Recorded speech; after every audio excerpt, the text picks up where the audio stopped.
बिस्मिल्लाहिर्रहमानिर्रहीम। अस्सलाम वालेकुम। Welcome back to my channel educational tips. कैसे हैं आप सब? आई होप सो आप सब बच्चे बिल्कुल ठीक ठाक होंगे। स्टूडेंट्स, आज ही मैं आपके साथ शेयर करूंगा new Oxford modern English class 5 की बुक है, और आज ही मैं आपके साथ शेयर करूंगी unit number 2, does he remembers. Does he remember, इसका नाम से हमें कुछ पता चलता है कि इसका सबसे पहले बात करते हैं कि इसका नाम का मतलब क्या है। डज ही रिमेंबर का मतलब है क्या इसे याद है, यानी कि इसके अंदर कुछ ऐसे हम लोगों को कैरेक्टर्स के बारे में बताया जाएगा कि जिसके अंदर कुछ सेंसेशन का कुछ उसको याद नहीं होगा, कुछ ऐसी ऐसी स्टोरी हम पढ़ेंगे। तो स्टोरी स्टार्ट करने से पहले हम लोग इसके वर्ड्स मीनिंग की तरफ पहले डिस्कस कर लेते हैं, ताकि हम लोग को रीडिंग में कुछ मुश्किलात पेश ना आए। सबसे पहले आप बात करते हैं बे। बे इसका मतलब होता है डीप थ्रॉटेड या फिर लेंथी बात। उर्दू में इसको कहते हैं जोर से भौंकना, ठीक है। कैकोफोनी, नेक्स्ट वर्ड है हमारे पास क्या? कैकोफोनी, हार्श साउंड, सख्त किस्म की आवाज। डिटरमाइंडली, इन अ डिसाइडेड और रिजॉल्व मैनर, पूरे अज़म से। इमिडिएट, गिव आउट लाइट और साउंड, यानी कि खारिज कर देना लाइट को या फिर साउंड को। फ्रेंटिक, ग्रेटली एक्साइटेड या फ्रीज्ड, शदीद पुरजोश, ठीक है। फ्रेम्बल्ड, टच और हैंडल्ड ऑकवर्ड एंड अनसर्टेनली, इसका है जोर आजमाई करना। इल्यूमिनेटेड, लिट अप, रोशन करना। नेक्स्ट है हमारे पास लीश, अ चेन और strap attach to the collar of a dog, ये इसका है कुत्ते को डालने वाली जंजीर। म्यूज, टू कंसीडर थॉटफुली, गौर करना। प्रोलॉन्ग, लेंथी या फिर ड्रॉन आउट, तवील। स्कॉल्ड, स्क्वेरल्ड, रिटन हेजिटेटली और अनटाइटली, बदखती से लिखना, यानी कि गंदा गंदा सा लिखना। स्किरी, to go with light running steps, तेजी से लिखना। रेंच्ड, पुल रफली एंड विथ फोर्स, जोर से खींचना। रिथ, ट्विस्टेड और टर्न, मचलना। ये ठीक है जी। अब आ जाते हैं इसकी रीडिंग पर। आप लोगों ने नोट कर लीजिए सारे उर्दू के जो मानी हैं इसके, क्योंकि रीडिंग में आप लोगों को काफ़ी हेल्प करेंगे। Mike stood waiting at the garden gate. अब माइक एक बच्चे का नाम है जो कि खड़ा है गार्डन के गार्डन गेट यानी कि बाग के दरवाजे पर एक बच्चा खड़ा हुआ है। There was a padlock and chain on the gate. इसका मतलब है इस लाइन का, there was a padlock and a chain on the gate, इसका मतलब है कि दरवाजे पर ताला लगा हुआ है और जंजीर से गेट बांधा हुआ है। ये देखिए, ठीक है जी। इट वॉज फ्रिमली लॉक्ड, और ये सख्ती से बंधा हुआ है। यहाँ पर जो वर्ड फ्रिमली है इसका मतलब होता है सख्त। On the wall beside the gate there was a large round button. अब इस वॉल जो गेट था उसके साइड पर ये इतना बड़ा सारा राउंड बटन लगा हुआ है। And a button there was a sign that said bell. अब बटन के ऊपर एक साइन था जिसके ऊपर लिखा हुआ था बेल, जिसको हम लोग घंटी कहते हैं। Mike had already pressed it once. Mike ने एक मरतबा उसको बेल को बजा चुका था। But he was now pressed it again, लेकिन फिर भी उसने, क्योंकि किसी का रिस्पॉन्स नहीं आया अंदर से, जिसकी वजह से उसने दोबारा से बेल को प्रेस किया। He had thought about climbing over the gate and entering the compound, but he knew that the large sign on the gate meant what it said. अब माइक ने सोचा कि अंदर से कोई रिस्पॉन्स नहीं आ रहा, तो क्यों ना गेट के ऊपर से गेट पे छलांग के अंदर कंपाउंड में दाखिल हो जाए। लेकिन फिर उसने सोचा कि ये जो गेट के ऊपर जो साइन लगा हुआ है इसका मतलब वही है जो वो सोच रहा है, फेयर ऑफ डॉग। अब बी फेयर ऑफ डॉग्स का मतलब क्या है कि यानी कि कुत्तों से होशियार रहें, यानी कि लगता है घर के अंदर कोई डॉग्स भी रहते हैं। Below the letter of this sign someone had scrawled. अब बी वेयर ऑफ डॉग्स की ये जो जिसने लिखा था, ये देखिए ये लिखा हुआ है बी वेयर ऑफ डॉग्स। इसके नीचे किसी ने गंदी सी राइटिंग में लिखा हुआ है they will have you for breakfast. वो आपका खाना, यानी कि वो आपको खाने के लिए इंतजार करें, यानी कि घर के अंदर इस कंपाउंड के अंदर डॉग्स भी थे। Mike thought this was amusing but he also knew that it might be true. उसने समझा कि ये वैसे मजाक किया है, लेकिन फिर उसने सोचा कि शायद ये बात सच भी हो सकती है कि अंदर डॉग्स भी हों। जजिंग बार, उनकी भौंकने से उसने जज किया कि अंदर डॉग्स हैं कि नहीं हैं.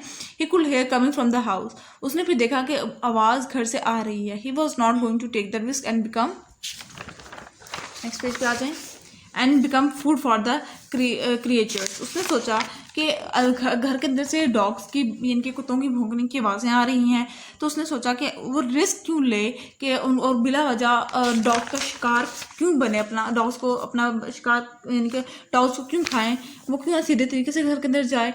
Beside he was now too old to be climbing over gates. और हो सकता है कि वो बहुत ज़्यादा बूढ़ा हो चुका हो कि वो गेट के ऊपर से छलांगे नहीं लगा सकता था. Perhaps the dog had heard the bell ringing again, or possibly they had sensed their prey, for the baying become more frantic. अब शायद डॉग्स ने उनको वो जो बेल बजने की आवाज़ थी उसको सुन लिया और उसको सेंस कर लिया कि बाहर कोई उनका कोई शिकार आया है जिसको वो अपने खाना खा सकते हैं, जिसको खा के अपना पेट भी भर सकते हैं. It was not a yelp or a howl but a deep थॉटेड और prolong baying. It was not yell or hollow, इसका मतलब है कि वो कोई अहम सी आवाज़ नहीं थी या कोई आम सी तीखी सी आवाज़ या आहिस्ता सी आवाज़ नहीं थी वो, बट अ डीप थॉटेड और प्रोलॉन्ग बाइंग, बल्कि बहुत ऊंची आवाज़ और बहुत ही ऊंची भौंकने की आवाज़ें थी. The animal were obviously hungry. इससे शो होता है कि एनिमल बहुत ज़्यादा, जो जानवर थे अंदर कंपाउंड के, वो बहुत ज़्यादा भूखे थे. Mike waited and mused about old days.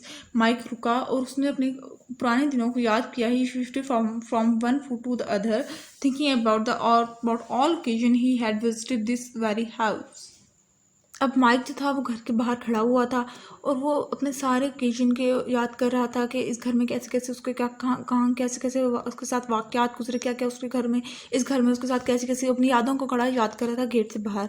Those were very good old days, और वो उन अच्छे दिनों को याद कर रहा था. Nabeel was very good company, और जो नबील की उस घर में बहुत अच्छी कंपनी थी, जो उसको यानी कि उसके साथ बहुत अच्छी दोस्ती थी उसकी माइक की. And those dogs of his there were little puppies then, और वो उन पुराने दिनों में जो डॉग्स आज भौंक रहे थे उसको खाने को का इंतज़ार कर रहे थे, वो किसका बंदर आया वो डॉग्स को खा जाएं, ठीक है. वो उस टाइम जब वो ओल्ड डेज में, पुराने दिनों में वो पपी हुआ करते थे. How he had tease that, how time had move. अब देखो वो किस तरह से उनको टीज कर रहे हैं और वो देखो किस तरह से कितनी जल्दी वक्त गुजर गया. वो इन सब चीज़ों को याद करता है. He was an adult now, अब वो डॉग्स अब एक जवान हो चुके हैं. At last, just as Mike was becoming a little annoyed, अब आखिरकार माइक बहुत तंग आ गया था. An old man comes scurrying out of the side door of the house. एक बूढ़ा सा आदमी तेजी से भागता हुआ घर के बाहर आया. He appeared with his urgent shuffle to be hungry. अब क्या हुआ कि वो जो ओल्ड मैन जो घर से बाहर आ रहा था ना, उसने जो दरवाज़ा खोला था जिसने, वो बहुत तेज़ से अपने कदम बढ़ा रहा था आगे, बहुत जल्दी में था, ठीक है, लेकिन वो उसको आने में, गेट तक आने में थोड़ी सी देर होगी. On his similarly long trip he searched all the while in one pocket after one another. अब वो इतनी जल्दी से वो जो कदम बढ़ा रहा था गेट की तरफ, ठीक है, अब क्या हुआ कि वो जैसे जैसे कदम बढ़ा रहा था ना, उसको कुछ अपने पॉकेट्स में भी कुछ ना कुछ ढूंढ रहा था. When he finally reached the gate, his smile indicated that he had found what he had been looking for. अब जैसे ही वो गेट के करीब पहुंचा तो उसने उसको जो स्माइल जो पास की माइक को, वो इंडिकेट कर रही थी, वो बता रही थी कि उसको जो चीज़ वो ढूंढ रहा था अपनी पॉकेट से वो मिल गई है. अब वो पॉकेट में क्या ढूंढ रहा था? The key to the padlock, वो जो ताले की चाबियों को वो ढूंढ रहा था जो कि उसकी पॉकेट में थी. The old man fumbled with the key and in a due course open the lock. अब वो जो बूढ़ा आदमी था वो चाबियों के साथ, तो ताले के साथ जोर आजमाई कर रहा था, यानी वो ताले को वो चाबियों से काफ़ी मुश्किल के साथ खोलने की कोशिश कर रहा था.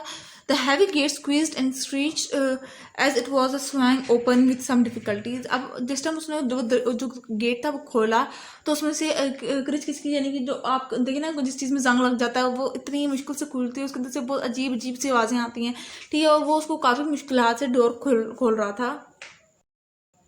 The old man stood to one side to let Mike in. अब जो वो बूढ़ा आदमी था वो एक साइड पे जाके खड़ा हो गया ताकि माइक अंदर आ जाए. He then used some efforts to have in the gate shut again. फिर उसने थोड़ा सा जोर लगाया ताकि वो गेट को घसीट के दोबारा से बंद कर सके। It was appearing that the gate had not been open in a long while. अब ये कुछ उसको थोड़ा सा माइक को थोड़ा सा अजीब लगा कि इतनी देर तक गेट ही ना खोला गया। Mike waited for the old man to lock the gate. अब फिर माइक साइड पे होकर खड़ा होकर वेट करना शुरू कर किस टाइम ये लॉक कर दे गेट को, ये मेरे साथ अंदर चले। More fumbling then he allowed him to the front door. More fumbling यानी कि उसने बहुत कोशिश के साथ उस बूढ़े आदमी ने ताला लगाया। Then he followed him to the front door. उसके बाद फिर वो बूढ़ा आदमी के माइक जो है वो बूढ़ा आदमी के पीछे पीछे चलता गया घर के दरवाजे की तरफ, यानी कि घर के जो मेन दरवाज़ा था उसकी तरफ चलता गया। उसके बाद फिर आ जाते हैं the buying from the depth of the house reached new Heights. अब इसका मतलब है कि वो जो कुत्तों के भौंकने की आवाज़ें थी वो घर के अंदर से बहुत ज़्यादा आ रही थी।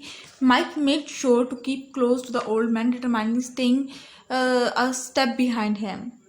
अब माइक बूढ़े आदमी के पीछे पीछे चल रहा था कि उसको, क्योंकि उसको पता था कि अब वो जिसे मिलने आया है वो उसके बहुत ज़्यादा करीब पहुंच गया है, यानी कि वो अब किसी भी टाइम उसको उसके रूम में दाखिल हो जाएगा जिससे वो मिलने आया है। ठीक है, इस वजह से वो, और ऊपर से कुत्तों की भौंकने की आवाज़ें भी इतनी ज़्यादा थी तो जिसकी वजह से माइक जो है वो उस ओल्ड मैन के पीछे पीछे चल रहा था। ऑन एंटरिंग द हॉल, फिर जैसे उसने घर के हॉल के अंदर इंटर हुआ, Mike was shown in to a large dark living room. Mike को एक बहुत ही जिसके अंधेरे वाले रूम में ले गया वो old man. The heavy curtains on the window kept out the light. अब वो जो हैवी कर्टन्स थे विंडो के ऊपर लगाए हुए, उधर से थोड़ी सी लाइट आ रही थी। ऑल्दो इट वॉज 3 o'clock, उस टाइम 3 बज रहे थे। इन द आफ्टरनून, दोपहर के 3 बज चुके थे। And there was a bright sunlight outside, और थोड़ी सी धूप बाहर थी। A table lamp in one corner emitted a dull glow that partially illuminated a small section of the room. अब वो जो उस रूम के अंदर जो लैंप था वो उधर से भी हल्की सी रोशनी आ रही थी जो कि कमरे को हल्का सा रोशन कर रही थी। ये देखिए, ये इस वाले उसमें आप लोग देख सकते हैं, देखिए इतनी हल्की सी आ रही है। और ये देखिए, ठीक है जी। Mike will just make out a figure of someone sitting on the sofa near the lamp. अब माइक ने गौर से देखा तो उसको लगा कि कोई सोफे पे शख्स बैठा हुआ है, और जो लैम्प के साथ जो सोफा है उसके ऊपर कोई शख्स बैठा हुआ है। Hello dear Mike came a greeting from the shadow from it's been many years. अब क्या हुआ, अब जिस टाइम माइक अंदर आया कमरे के अंदर तो उसने जो सोफे के ऊपर जो शख्स बैठा हुआ था उसने कहा हेलो माइक, यानी कि उसने कमरे में से मिलने की आवाज़ें आई जिस तरह से एक दूसरे के कोई उसको कह रहा हो, कोई को सलाम पेश कर रहा हो। ठीक है, और अब वो काफ़ी, क्योंकि काफ़ी अर्सा हो गया था कि माइक किसी से उस घर में कभी दोबारा आया ही नहीं था, जिस वजह से उसको कुछ समझ नहीं आ रहा था। Nabeel, is that you? Asked Mike nervously. अब माइक ने खुशी से कहते हुए कहा कि ओह नबील, तुम हो ये। ठीक है, तो यहाँ फिर आगे देखिए, यस कम द रिप्लाई, फिर जवाब आया हाँ हाँ मैं ही हूँ। तो आज यहाँ तक हम लोग कर लें, नेक्स्ट रीडिंग में आप लोगों को पार्ट 2 में कर दूँगी क्योंकि टाइम ऑलरेडी काफ़ी ज़्यादा हो गया है। मिलती हूँ किसी और वीडियो में, दुआ में याद रखिएगा, जाते जाते चैनल को सब्सक्राइब कर दीजिएगा, वीडियोज़ को लाइक कर दीजिएगा और बेल आइकन को प्रेस करना मत भूलिएगा। अल्लाह हाफिज़।